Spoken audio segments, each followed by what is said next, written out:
Hello and नमस्ते सबैजनालाई। Hope हजुरहरू सन्चै हुनुहुन्छ होला एन्ड म पनि सन्चै छु।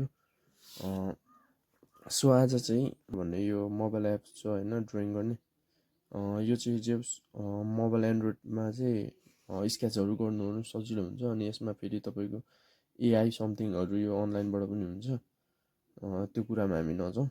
सो नर्मल्ली कुरा चाहिँ के भन्दाखेरि पनि एउटा बिगिनर चाहिँ हो होइन। यो आर्टको क्याटेगोरीमा चाहिँ जति गरे पनि कहिले प्रो हुँदैन क्या, किनकि जति गरौँ त्यति नयाँ नयाँ कुराहरू सिक्दै सिक्दै जाने हो नि त। सो अनि मैले चाहिँ आज मोबाइलमा यसरी आर्ट गर्ने होइन एउटा प्लान गरेँ। अनि मैले ट्याब्लेट होस् एउटा, अनि स्टाइलस पेन होस्, अनि टक्क डिजिटल पेन्टिङहरू टक्क मोबाइलबाट पेन्टिङहरू गर्नु सबैको सोच हुन्छ नि त। तर सबैजनाले अब प्रो हुँदैन, प्रो नहुँदाखेरि त्यो लिएर अब कति कुराहरू जानिँदैन त्योबाट। अब स्टाइलस पेन अनि ट्याब्लेट महँगो ट्याब्लेट लिएर गर्दाखेरि चाहिँ अब भने जस्तो नबनेपछि बेकार किने जस्तो फिल रिग्रेट छ नि त। सो त्यो रिग्रेट किन गरिराख्ने क्या, यदि हामीले यही सानो एन्ड्रोइड फोन स्यामसङ फोनमै होइन नर्मल तरिकाले अनि त्यो खर्च गरिराख्नुभन्दा त हामीले नर्मल तरिकाले घरमै बनाउन पनि सकिन्छ। अनि त्यो बनाएर हामीले ट्राई गरेर होइन, अनि पछि अनि चाहिँ अब एक्सपोर्ट भयो, अब चाहिँ मलाई चाहिन्छ भनेपछि चाहिँ अनि लिँदा भयो नि त। त्यो आफ्नो इच्छा हो, मैले चाहिँ त्यही लिनुपर्छ भन्ने नि मेरो सोच चाहिँ होइन है। सो यसमा पनि हातले गर्नु मिल्छ, कुनै पनि स्केचमा गर्नु मिल्छ। तर कस्तो हुन्छ नि, यो पोइन्ट अब यस्तो पोइन्टहरू छेलिन्छ क्या हातले, जस्तै यसरी छेलिन्छ अनि कहाँदेखि छोयो कहाँ टच गर्यो थाहा हुँदैन।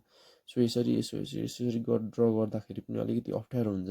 तर कुनै पनि केही कुराहरू जस्तै कुनै पनि सपोज यो मुनामी पेन हो होइन, इक्जाम्पलको लागि यो चाहिँ अब स्टाइलस पेन भयो भने ट्याक्क हामीले यसरी सर हेर्दै टक्क यसको लिड हुन्छ होइन, लिडमा अनि सर हेर्दै हेर्दै ड्र गर्दा पनि ओहो ब्रस पक्रे जस्तो एउटा भाइब्स आउँछ नि त।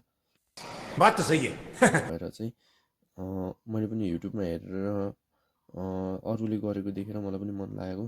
सो म पनि अब किन नगर्ने भन्ने कुरो भएर चाहिँ मैले एउटा यसको लागि चाहिँ मैले एउटा यही हो एउटा मुनामी ल्याएको छु होइन।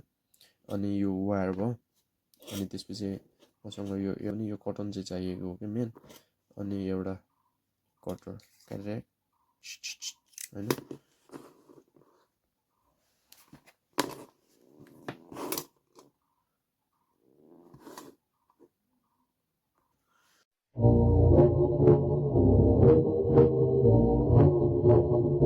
अनि त्यसपछि एउटा पेपर टेप ल्याएको छु। जम्मा हामीसँग 5वटा कुराहरू छ होइन। सो ढिला नगरिकन हजुरहरूलाई देखाउने छु।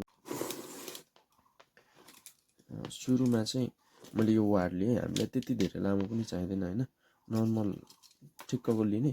अनि हामीले यसलाई बिचमा काटेर यो जति चाहिन्छ त्यति राख्ने, अरू चाहिँ फाल्ने हो कि के गर्ने होइन, चाहिने मात्रै राख्ने क्या, किन अरू गर्ने। सो मैले चाहिँ अब हजुरले कसरी हुन्छ त्यो वायरभित्रको यस्तो तामाहरू निकाल्नुहोस्। अनि त्यति धेरै पनि चाहिँदैन, म 2-3टा होइन, 2-3टा चाहिँ यसरी बटारेर एउटै बनाउने क्या 2-3टालाई। यो एउटा मुनामी पेन ल्याएँ। अनि हामीले यो लिड निकाल्नुपर्ने हुन्छ कि बाहिर यसलाई चाहिँ। सो यसलाई चाहिँ यसरी तान्यौँ भने चाहिँ यो यसरी निक्लिन्छ क्या, अनि निकाल्ने हो क्या यो ढक्कनलाई, निक्लिन्छ। यो पनि निकालेर राख्ने यतै। सो अहिले चाहिँ मैले यसको रिफिल पनि निकालेँ, यो पनि काम छैन। यसरी छड्के पारेर काट्ने क्या यसलाई। यसको यहाँनिर चाहिँ सटक हात दिँदा पनि हुन्छ होइन। टक्क धेरै लामो पनि नबनाउने क्या, ठिक्क राम्रो सुहाउँदो खालको बनाउने। ल यो भयो है, हल्का फोड लाग्यो, केही छैन, टक्क यसरी काट्ने हो, यस्तो हुन्छ। सो अब के गर्ने भन्दाखेरि हामीले हल्का यहाँ यो तामा बेटारिदिने कि, अनि यो हामीले टच गर्ने ठाउँमा, ताकि हातले यसरी गर्दाखेरि चाहिँ यो तामा चाहिँ टच हुनु पऱ्यो कि, अनि त्यो टच भएपछि चाहिँ हाम्रो काम गर्छ स्टाइलस पेनले। सो यति गरेपछि चाहिँ मैले पेपर टेप लगाएँ होइन, पेपर टेप ट्याक्कलाई कति चाहिन्छ होइन, चलाउनै नआएको मैले यस्तो भिडियोहरू फर्स्ट टाइम बनाएको हो क्या। सो मलाई कसो गर्ने के गर्ने केही थाहा छैन होइन।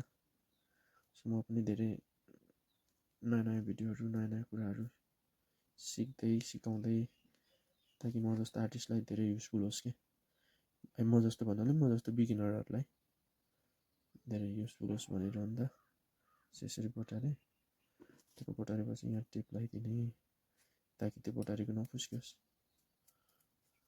ल यो त बनिसक्यो होइन, हामीले यहाँ कटन लगाएको छ। सो यहाँनिर कटन लगाएको छ, हात चाहिँ अलिकति त्यो मार्करको त्यो लिड झिक्दाखेरि चाहिँ यस्तो भयो कि केटाकेटीको जस्तो भइहाल्छ नि होइन।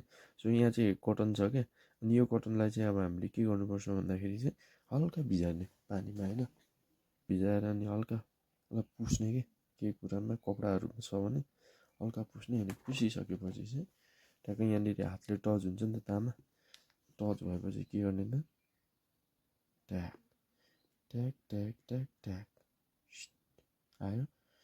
अब चल्न थाल्यो क्या, this is the stylus pen है। अब चाहिँ अहिले चाहिँ मुनामी थियो, अब चाहिँ कस्तो फुस्किएको, पानीले छोयो नि त यहाँ चप्पै चोगिदिनु त। अब यो एउटा स्टाइलस पेनको रूपमा भयो। अब त्यो बुढी अम्लाले गर्नुभन्दा पनि यो कति कम्फोर्टेबल छ।